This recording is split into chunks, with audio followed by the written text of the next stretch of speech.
Bueno, yo os voy a contar un poquito mi experiencia desde dentro, desde el mundo del creador de contenido, que yo creo que a veces no se habla mucho de esto, es un mundo muy hermético, pero me parece interesante hablar de lo que pasa dentro y más ahora que se está liando mucho y que están habiendo muchos cambios y es un momento, bueno, que está generando muchas incomodidades y también muchas oportunidades. A mí, o sea, he querido llamar la charla Adaptarse o morir porque precisamente, como en todo y más en un mundo tecnológico, o te adaptas o desapareces. Y yo creo que estamos en ese momento. Para ponernos en situación, en realidad yo no estudié nada de comunicación, yo estudié Administración y Dirección de Empresas y un grado en Turismo también.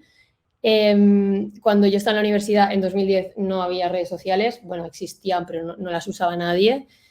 Y para explicaros un poco qué hice así por encima, cuando estaba en segundo de carrera estuve 2-3 años con una startup, compaginándolo con la universidad y al final acabé trabajando como becaria en Gallina Blanca, en el departamento de ventas, nada que ver con comunicación porque yo no hacía nada de comunicación, hasta que aquí aparece Marta, que es mi compañera en The Bermud.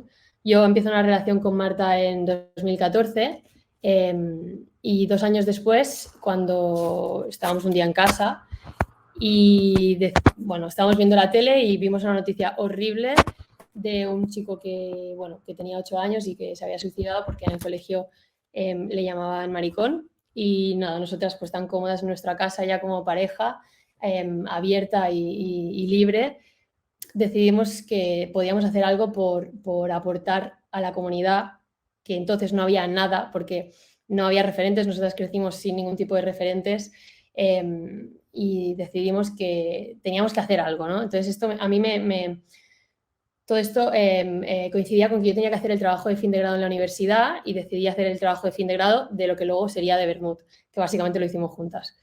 Nosotras fuimos a hablar con el ayuntamiento para ofrecernos a dar charlas a los colegios, pero era muy lento, nos hacían hacernos asociaciones sin ánimo de lucro, era toda una movida. Entonces, ¿qué hicimos? Pues nos compramos una cámara y abrimos un canal de YouTube.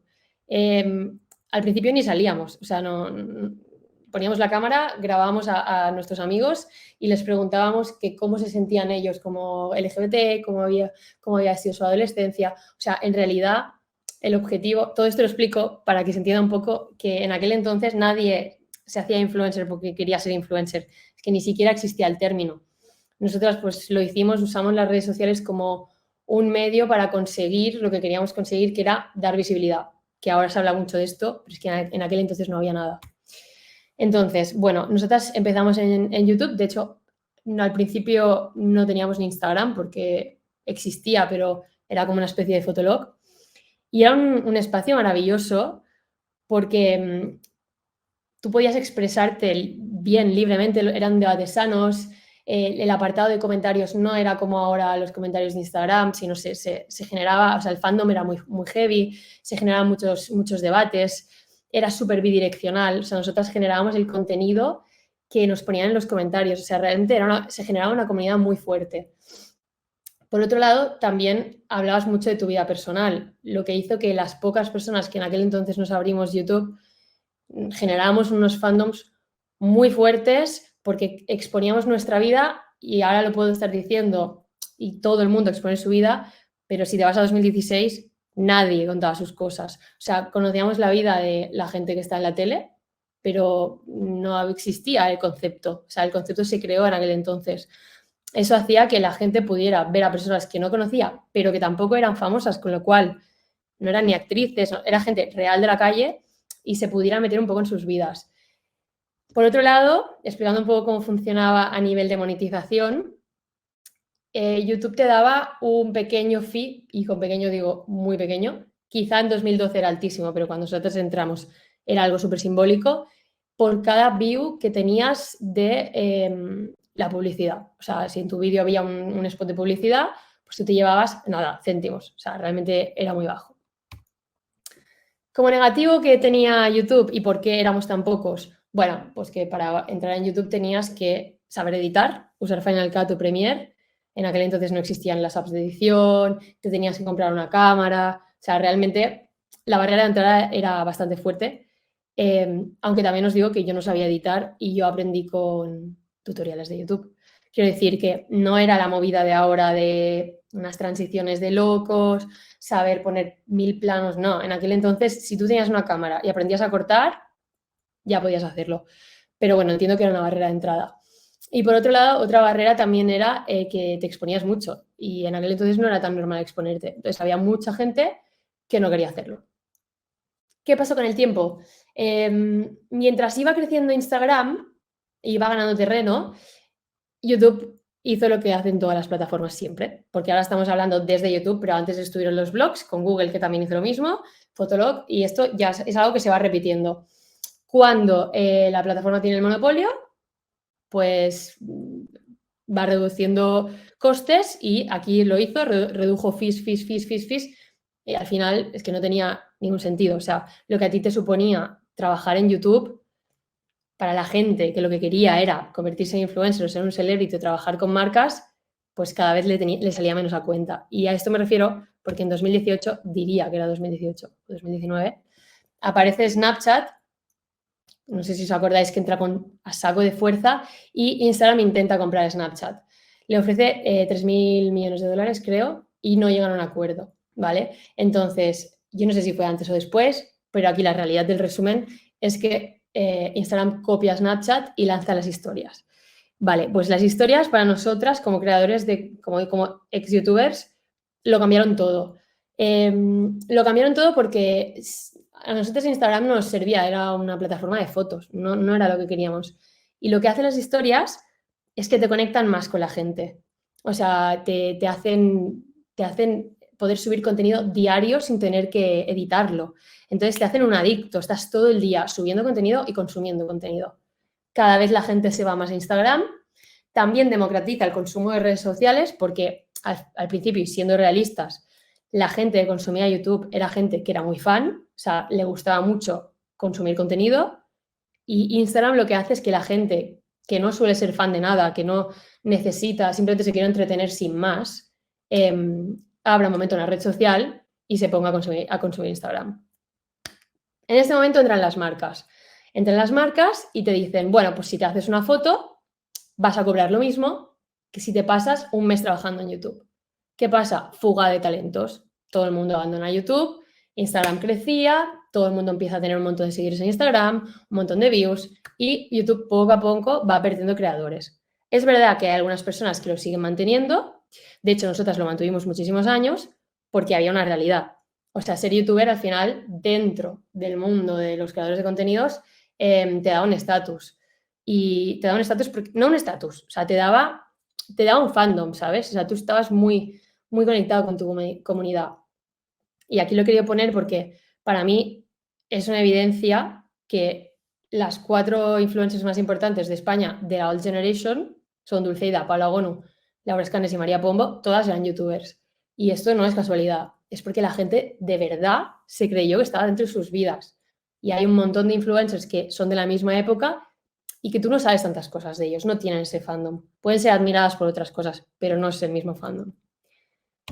Entonces, volviendo al tema de las marcas, ¿qué pasa con todo esto? Y es algo que yo a día de hoy todavía no me explico. O sea, yo creo que Instagram creó un negocio, ¿no? Con Facebook en el que estaba todo maravilloso, ¿no? Entraban las marcas, ponían paid media, pam, Instagram se ganaba todo el 100% de los ingresos y, no sé cómo lo hicieron, crearon, o sea, metieron a un organismo que fuimos los influencers, que los crearon ellos con sus plataformas, que empezaron a generar una serie de transacciones en las que la plataforma no veía ningún euro, o sea, no ganaban dinero de todo eso. Entonces, desde el punto de vista del creador de contenido, el feeling que siempre ha habido, y a diferencia de TikTok, que ahora más adelante lo explicaré, es que para Instagram el creador de contenido siempre ha sido el enemigo, ¿no? Como un intruso, porque le estaba robando de alguna forma ingresos, y es que tiene todo el sentido del mundo y yo lo entiendo. O sea, esto básicamente es lo que explica es que no se lo esperaban. Bueno, no lo sé, no estoy dentro obviamente de Instagram, pero claramente como creadora de contenido nunca ha sido una relación de amistad. Siempre ha habido algo extraño ahí, ¿no? Como un ocultismo, no ha habido información sobre estadísticas, no ha habido impulso, no se ha tendido una mano.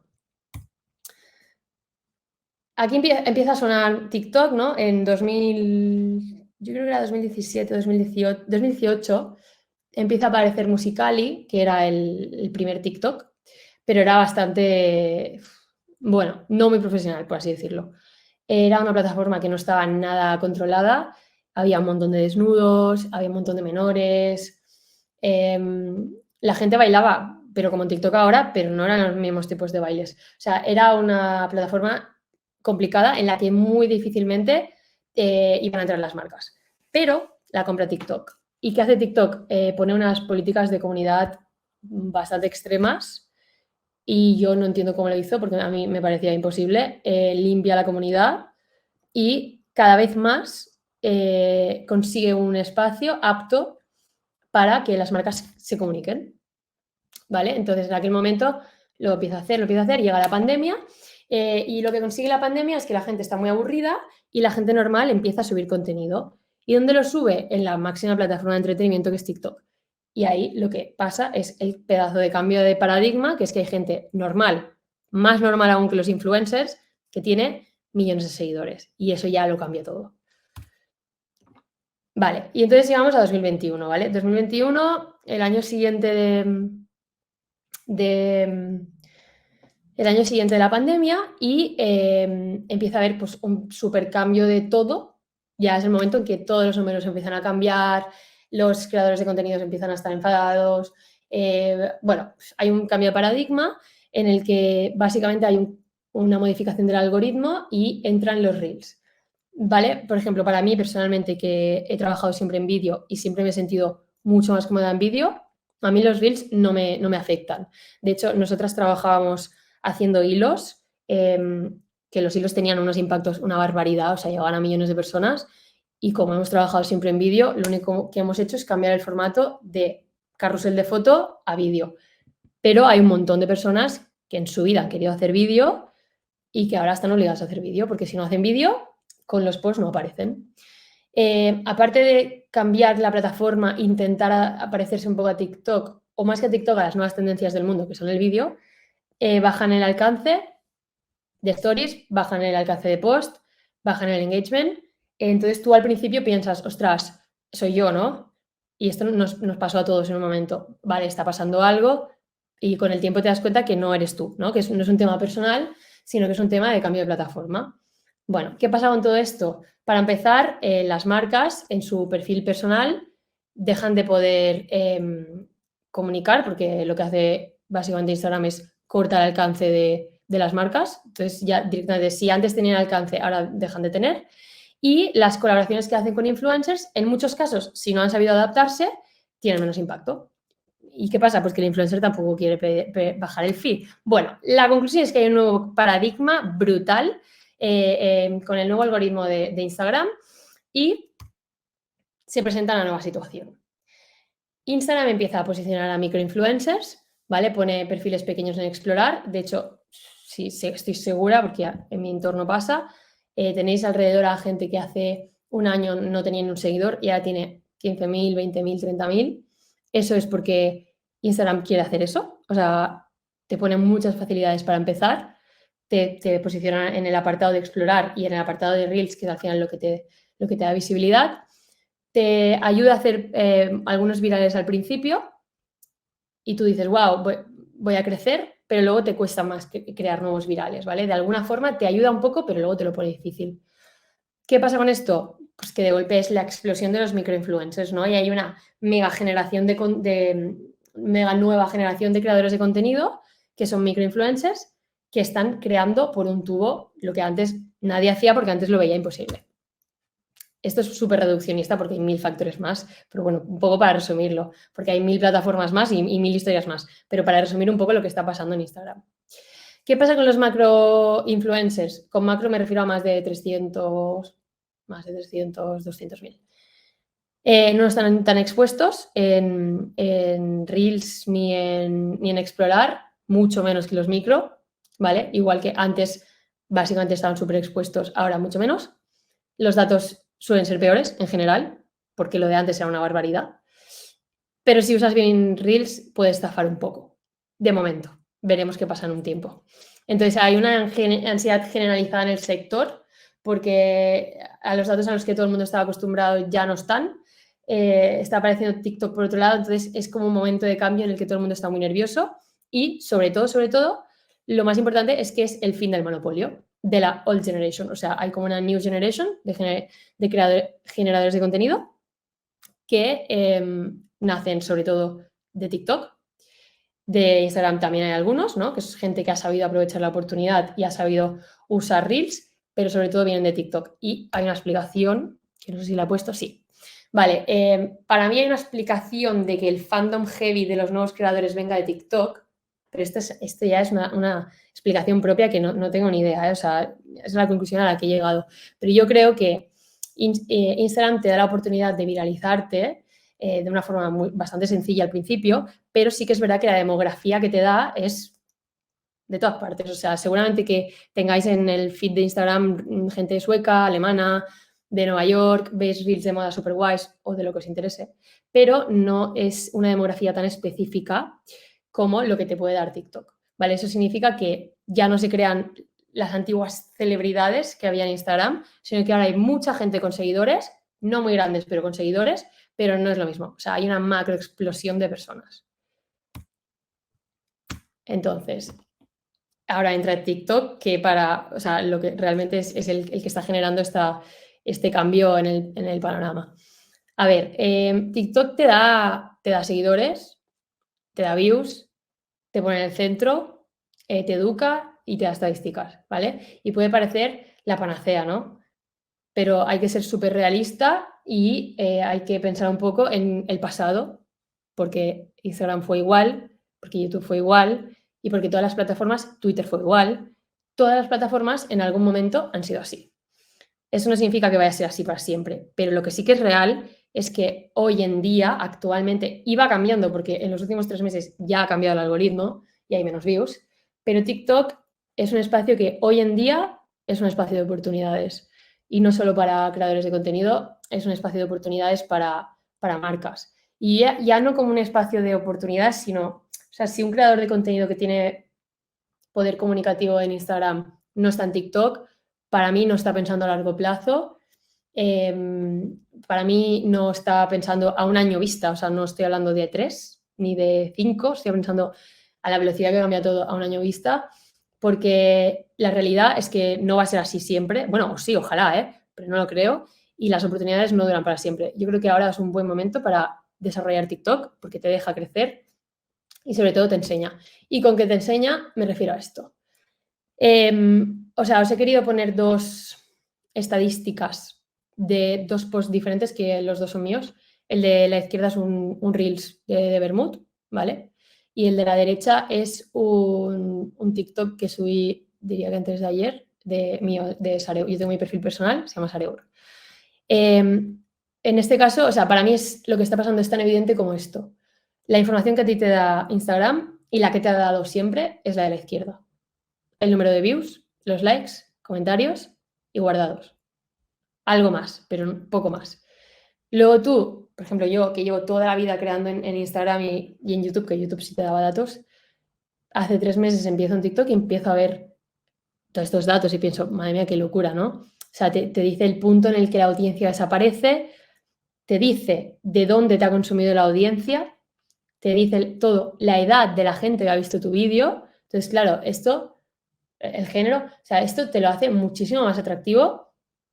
Punto número 1 para aprender y punto número 2 como marca. O sea, si tú tienes una marca, evidentemente tú necesitas estar ahí para saber qué es lo que quiere consumir la gente y sobre todo te da datos. Entonces, por eso digo que es de momento una plataforma que da oportunidades, porque lo que está claro es que te está poniendo en el medio.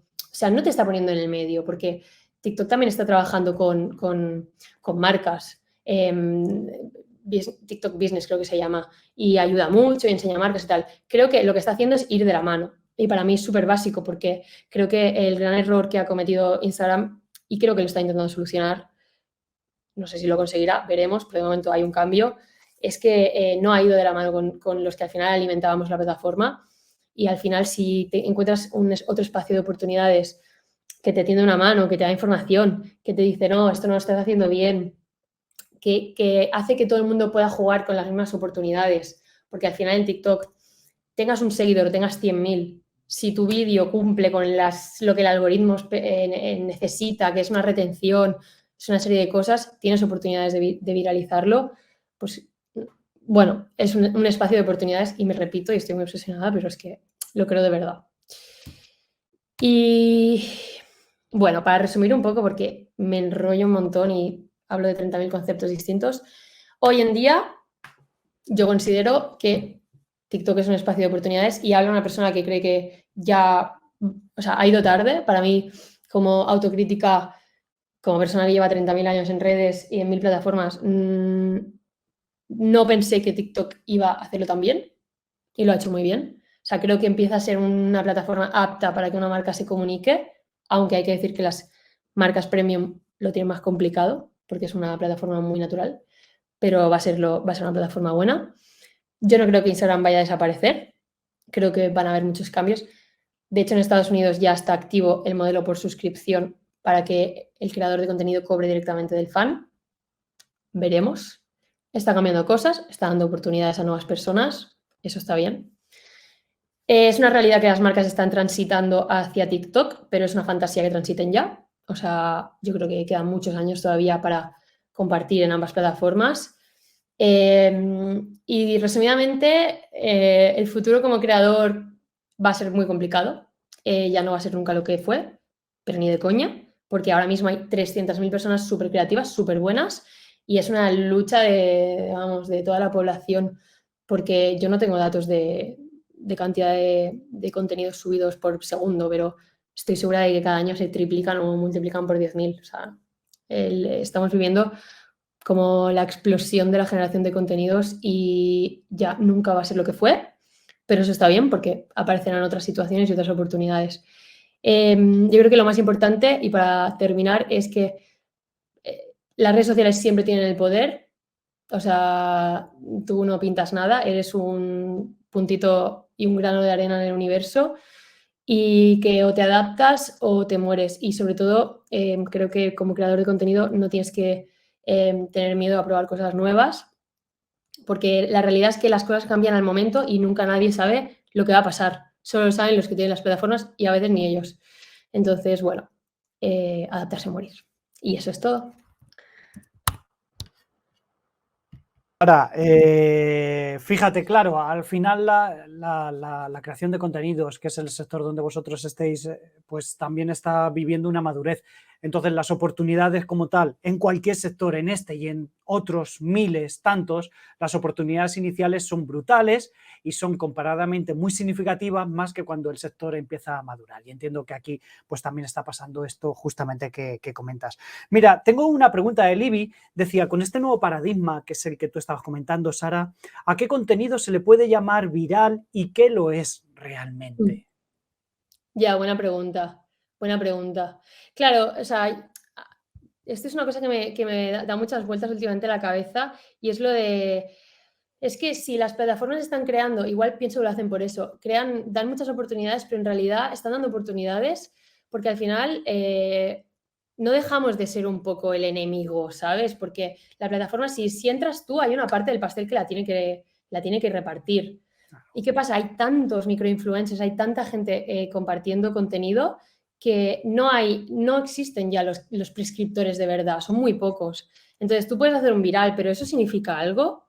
El viral está bien, le puedes marcar a una persona, pero tú como persona eres alguien, se van a acordar de ti, ¿sabes? Entonces, bueno, ¿qué es un viral? No sé qué es un viral, pero lo que es una celebrity ya está complicado.